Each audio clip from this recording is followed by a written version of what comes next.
This episode sponsored by Grey Horses Plus.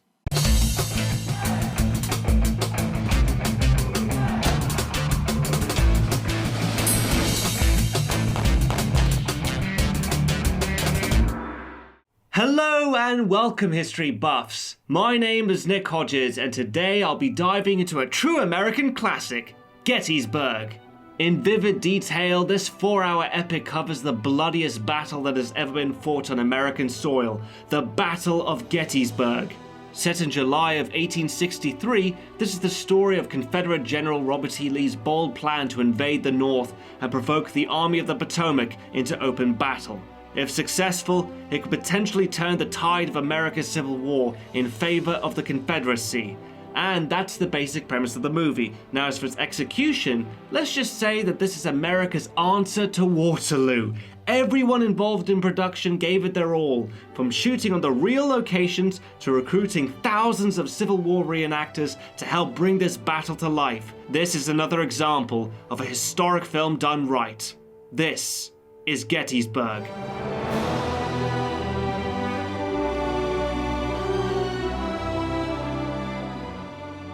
By 1863, the American Civil War was at a stalemate, and 2 years of endless fighting had claimed 200,000 lives. At the turn of summer, the fate of the Confederacy had reached a critical point. In the Western Theater, Union armies led by Ulysses S. Grant were besieging the city of Vicksburg, a vital Confederate stronghold and supply route. Its capture would strategically place all of the Mississippi River into Federal hands, effectively cutting the Confederacy in half. To the east, Confederate General Robert E. Lee devises a plan that he hopes will end the war before Vicksburg's fate is sealed. That June, Lee crossed the Potomac with 75,000 men and pushed on until Pennsylvania to raid multiple Union supply depots. This move would provoke the Army of the Potomac into open battle, and if Lee was able to crush this northern army of 95,000 men, then nothing would stand between him and a defenseless Washington, where Lee hopes the peace movement and public outcry would force Lincoln into signing an armistice and recognize Southern independence. Morale amongst the Confederate troops was high, as Lee was often victorious in the field, even when outnumbered and against overwhelming odds. But most of these battles had been fought in the South, their success often hinging on knowledge of the local terrain and intelligence obtained by spies and civilians. But now Lee's army was marching into enemy territory with little of these advantages. General Stuart and 3 brigades of his cavalry that were meant to act as the eyes and ears of the army disappeared for nearly 2 weeks without contact, leaving Lee effectively blind and forced to predict enemy movement from what little intelligence he had. There would be some word from General Stuart. General Stuart would not leave us blind. Oh, one other thing. Hooker's been replaced. George Meade's the new commander. Harrison read it in the Yankee papers. George Meade, Pennsylvania man. Meade would be cautious, I think. Take him some time to get organized. Perhaps we should move more swiftly. The man they're talking about was George Meade, the new acting commander of the Union Army, and Lee's quick assessment of him had some merit. 5 other commanders previously held the job before Lincoln fired them, making Meade's inexperience a potential advantage. On July 1st, Lee received word of a small skirmish in Gettysburg between a brigade of Confederate troops and dismounted Union cavalry led by Brigadier General John Buford. Recognizing the strategic importance of the hills to the south, Buford organized a delaying action until Federal reinforcements could arrive. Thinking that the Union presence at Gettysburg was bigger than it was, Lee ordered the bulk of his army to head there. To the northwest of Gettysburg on McPherson's Ridge, Buford's cavalry bravely held their ground as best they could, but were slowly being pushed back. A small respite was given as Union General John Reynolds arrived with reinforcements. What initially started off as an accidental clash between smaller units quickly escalated into a full-scale battle, with 18,000 Federal soldiers holding off 30,000 rebels, with more on the way. Eventually, the Union line collapsed against the onslaught and pulled back through the town of Gettysburg. An intense firefight erupted in the streets, with Federal troops trying desperately to not get left behind in the chaos. So far, the first day of battle seemed to favor the Confederacy, with the Union Army abandoning Gettysburg and fleeing for the hills. All that was needed for victory was for Lee to go all in. But instead, he gave what is arguably the most controversial order in the entire battle. Find General Ewell, tell him the Federal troops are withdrawn in confusion. It is only necessary to push those people in order to gain possession of those heights. Tell him to take that hill if practicable, the one beyond the town. Do you understand what I mean? Yes, sir. Very well. Unfortunately for the Confederates, General Ewell didn't understand what Lee meant. Possession of the high ground would prove decisive to whichever side held it, but he was told to only take it if practical. And since he was new to command himself, Ewell decided that it wasn't very practical and held his men back to rest instead, giving the Union troops much needed time to dig in. Robert E. Lee's unclear order was among the first of many mistakes he would make. General Longstreet, Lee's second-in-command, could see their tactical disadvantage and sensibly pressed him to redeploy their army. The idea being that if they could flank south of the enemy and threaten Washington, then the Union army would be forced to abandon the high ground. However, Lee was not susceptible to this suggestion. If we move south to Washington, they have to pursue us, and then we can fight on ground of our choosing. But the enemy is here. We did not want the fight, but the fight is here. How can I ask this army to retreat in the face of what they have done this day? Not retreat, sir. Redeploy. Our guns will move them off that hill, or Ewell will push them off. But if Meade is there tomorrow, I cannot move this army away. No, sir, I will attack him. This doubling down would cost the rebels dearly. By nightfall, General Meade had arrived, along with the full remainder of his army. His men by now had strengthened their positions, and all that was needed was simply to wait for their enemy to come for them.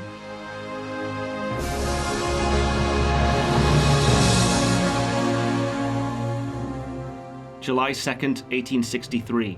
It is the second day of battle, and 75,000 Confederates are faced with attacking 95,000 Union troops, all entrenched on Culp's Hill, Cemetery Hill, and Cemetery Ridge. Their defensive lines on the high slopes resemble something of a fishhook.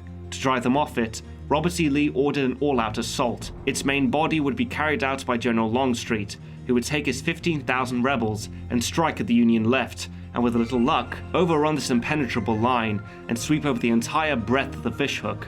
The possibility of such a success nearly came to be when Union Brigadier General Sickles disobeyed Meade's orders to stay put and took his Third Corps beyond the safety of the line to the Peach Orchard. There he hoped to make better use of his artillery, but in doing so, had dangerously exposed gaps in the fishhook. For hours, Sickles and his Third Corps defended the Peach Orchard, but they couldn't hope to hold it for long. Faced with the full brunt of the rebels' attack, Meade was forced to send troops off the high ground to plug in the gaps that Sickles had left behind. This order didn't come a moment too soon.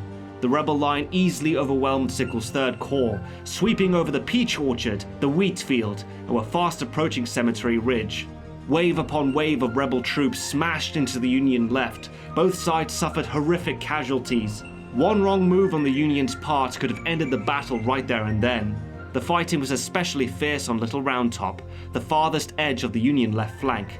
If the Confederates could capture it, then their artillery would dominate the Union lines. Defending it was the 20th Maine Regiment, led by Colonel Joshua Lawrence Chamberlain. At the top of the hill, he organized the bulk of his 385 men into a single-file line. The rest he held back as reserves to plug in the gaps for the fight to come. As the rebels charged up the hill, they were met with relentless volley fire. The climb up the woodland slope was treacherous as they struggled to maintain balance amidst the hail of musket fire. The first rebel charge was unable to keep up the momentum and gradually pulled back. This brief respite wasn't enjoyed by the Yankees for long, as the rebels reorganized themselves for another charge, but yet again, it met the same results as the first and ended with another regrouping. Fearing being flanked for the upcoming third charge, Chamberlain pulled what remained of his reserves to form an angle to the main line. This quick thinking was spot on, as the third charge was indeed a flanking maneuver.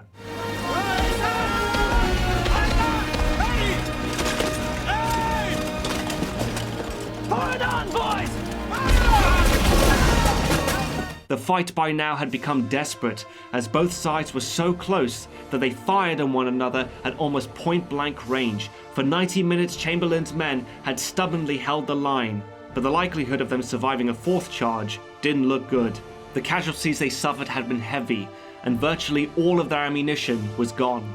It was at this crucial moment that Chamberlain gave an order that would become one of the most iconic in the American Civil War. We can't run away. If we stay here, we can't shoot. So let's fix bayonets. We'll have the advantage of moving down the hill. As the final Confederate charge made its way up the hill, the 20th Maine Regiment lined up and fixed bayonets. Wielding his sword at the enemy, Chamberlain gave the order to charge, leading the attack personally with his men.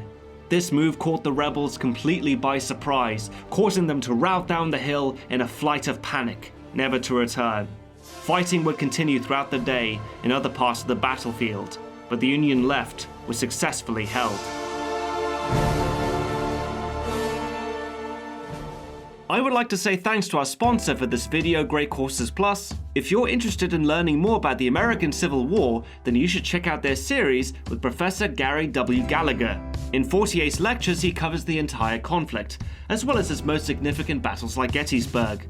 This subscription on-demand video learning service provides exclusive lectures and courses from top professors of the Ivy League and other great universities globally. It also boasts experts from places like the National Geographic, the Smithsonian, and the Culinary Institute of America. With unlimited access to over 9,000 lectures, you'll be able to learn on any device of your own choosing.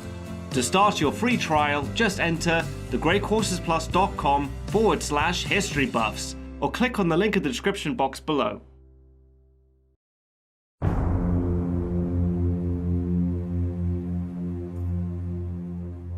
July the 3rd, 1863. By the morning of the third day, both the Union and the Confederates had suffered horrific losses, with up to 35,000 combined casualties so far. Although Robert E. Lee's attempt to take the high ground had failed miserably, he still refused to admit defeat, fervently believing that on the second day, the Union were close to breaking, and one last big push would bring victory, with an all-out assault on the Union center. In the center, they will break. Sir? They will break in the center. Those people will be gaining men from all directions, guns by the thousands, and Richmond has nothing left to send us. So if we stay, we fight. If we retreat now, we will have fought here for 2 days, and will leave knowing we could not drive him off. And I have never yet left the enemy in command of the field. No, sir. Retreat is no longer an option. Lee's decision to go for the center and Cemetery Ridge was based on the fact that the previous day's fighting had been focused on the Union left and right wings. The reserves that were sent to reinforce those wings came from the center, which was now the weakest point of the line, in theory anyway. In reality, any attack on the Union center would be suicidal. What Longstreet knew and protested to Lee was that such an attack would be over open ground. For 3/4 of a mile, their men would be without cover and exposed to Federal cannon fire. Those that survived would then be up against volleys of musket fire by Federal soldiers behind stone walls and earthworks.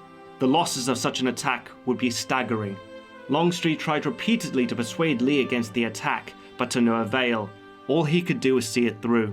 Leading the charge would be Major General George Pickett and his division of 12,000 men.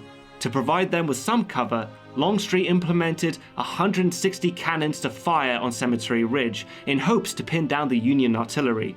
But privately, Longstreet knew that any such hope was forlorn. 100 Federal cannons simply returned fire. The combined strength used by both armies made this the largest ever artillery barrage in North American history. When the moment finally came for Pickett to lead the charge, Longstreet couldn't even bring himself to give the order. Your order, sir. General Longstreet, should I commence the attack?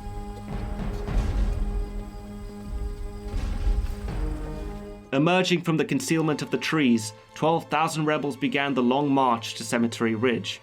For a brief moment, the Confederates believed the artillery barrage had worked, as the Union cannons had stopped firing, and Pickett's division were able to advance unmolested.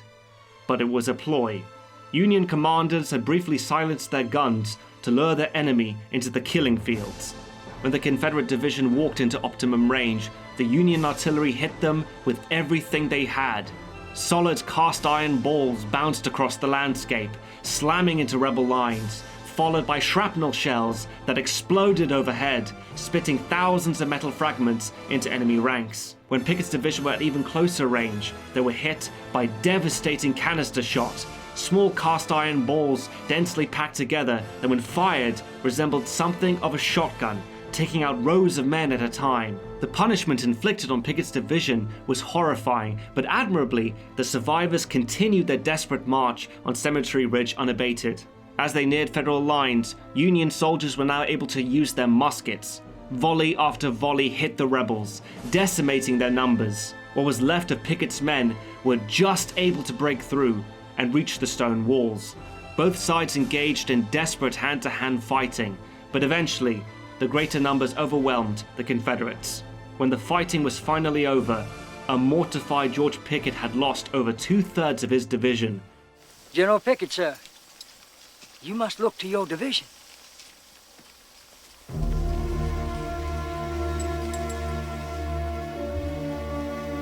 General Lee, I have no division. The devastating results of Pickett's charge brought Robert E. Lee back to reality. No chance of victory could possibly be snatched from this defeat. On July 5, 1863, Lee ordered his exhausted army to retreat south to Virginia. The chance to march on Washington was forever gone.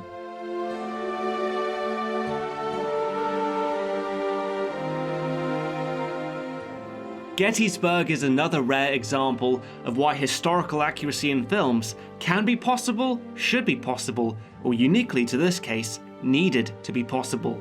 The movie as we know it wouldn't exist if it had to deal with the creative liberties you often find in Hollywood movies. And what do I mean by this? Well, one cool thing the filmmakers wanted to do was shoot the movie where the battle was actually fought, in Gettysburg, Pennsylvania, which has since become a national military park. A place that not only preserves the land on which this battle was fought, but its history and legacy. So, in order to shoot there, they needed to prove to the National Park Service that they would be respectful to the time period, since no war film had ever been shot in a national park before. Fortunately, Gettysburg was a passion project of director Ronald Maxwell, who spent 15 years trying to bring it to life, before it was picked up by media mogul Ted Turner, who was also a hardcore Civil War buff. In fact, he makes a brief cameo in the movie as a Confederate officer who gets shot during Pickett's charge. So right from the offset, the entire production crew understood and accepted the responsibility in adapting this piece of history. But aside from the National Park Service, there was one other group they needed to convince in order to make this picture into something very special. The reenactors, living historians whose passion about the American Civil War is second to none. Over 5,000 volunteers showed up to participate from every corner of the USA. My great-grandfather fought in the Battle of Gettysburg, and I just think it's an honor for me to get the opportunity to come here and make the best picture that we can make. Maybe I can honor him and the boys who fought and died here. I think we're really fortunate to have those people involved. In fact, they couldn't be making this picture without them. There's no question about that, because these guys come with their wardrobe, they come with their weaponry, and they come with all the accoutrements, but they also come with the stuff in their head and the stuff in their heart. He's not exaggerating, by the way, about how passionate these guys were.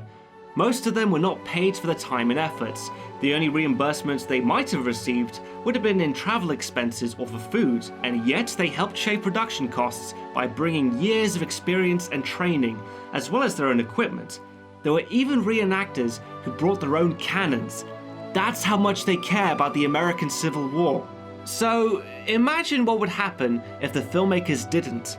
If they took too many extreme creative liberties, these reenactors would simply walk off the set, and the entire production would be halted. That's why Gettysburg needed to be as historically accurate as possible, and thankfully, they succeeded. They did so well, in fact, that there's hardly any inaccuracies worth mentioning in this review. So instead, I'm going to be covering how Gettysburg handled representing both sides of the war. The film's greatest strength is its heavy focus on the tactics and strategies of the battle, which is applauded by both Northerners and Southerners. But Gettysburg also tries its best to have a non-biased approach, which didn't sit well with some audience members. For example, the late film critic Gene Siskel gave Gettysburg a thumbs down in his review, calling it bloated Southern propaganda. He clearly didn't approve seeing Confederate characters talk about the cause, and yet avoid the subject of slavery. Why are you fighting this war? Why are you fighting it? I want to free the slaves, of course. Preserve the Union. I don't know about some other folk, but I ain't fighting for no darkies one way or the other. I'm fighting for my rats. All of us here, that's what we're fighting for. For your what? for our rats. Now, I think we can all agree that every Confederate soldier believed their reasons for fighting was righteous, so it makes sense for the film to show them rationalizing these beliefs in the way that they do. And how do they go about this? By using a Brit, of course. He's the one with a cup of tea, in case you didn't notice. The character in question was the real-life historical figure Sir Arthur Lyon Fremantle. In the movie, he's a British officer sent on behalf of the Crown to observe the Confederate Army. Colonel Fremantle, Sir? allow me to introduce Major General George Pickett. General Pickett, Lieutenant Colonel Arthur Fremantle of Her Majesty's venerable and elite Coldstream Guards, Britain's military attaché to the Confederacy, and, you might say, the eyes and ears of Queen Victoria? Oh, hardly, sir. Merely an observer. And your humble guest. Whilst those credentials were real, his reasons for being there was not. In reality, Fremantle was not Britain's official military attaché, but more of a tourist. After hearing about the American Civil War, he wanted to see it for himself, but specifically, the Southern perspective. Taking a leave of absence, Fremantle traveled to the Confederate States of America.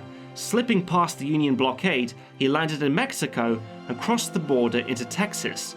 From there, he traveled to Louisiana, Mississippi, Tennessee, Virginia, and Gettysburg, Pennsylvania. Now, you may be wondering, how was he able to get about so easily and given all this access? Well, a lot of Confederate officials just assumed he was a British observer, and Fremantle just didn't bother correcting them. The company he kept also gave this appearance as he traveled with other European officers who were official observers. So anyway, why am I mentioning this guy? Because aside from being a real historical figure, Fremantle's perspective as an outsider allows us to learn about the Confederates through his eyes. I guess we Southerners and you English have at least one thing in common.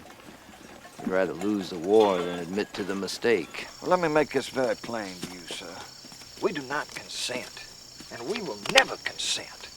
And what you've got to do is you've got to go back over there to your parliament, and you've got to make it very plain to them. You've got to tell them that what we're fighting for here is a freedom from what we consider to be the rule of a foreign power. Virginia would not allow itself to be ruled by some king over there in London, and it's not about to let itself be ruled by some president in Washington. The reason why this may all appear as Southern propaganda, as Gene Siskel believed, is because we are seeing the Confederate side of the story, and they're the ones telling it. If that's all we got as an audience, then I would agree with Siskel. But we also get a Union perspective to help balance things out. Unlike their Southern counterparts, slavery is at the forefront of the discussion and a big reason why they fight. Speaking on the Union's behalf is Colonel Lawrence Chamberlain, an educated college professor before the war who strongly opposed slavery. Through epic speeches or in private conversations, he is the idealist who advocates the Northern cause. The only criticism I have is that bit where Chamberlain comes across a runaway slave. When I first saw this scene, I thought it might briefly offer a new perspective from the slave's point of view, but the opportunity isn't taken. Chamberlain instead looks at the man with pity, and he never says a word, which begs the question, why even bother putting it in the movie in the first place? But aside from that, I think the Union side was handled very well.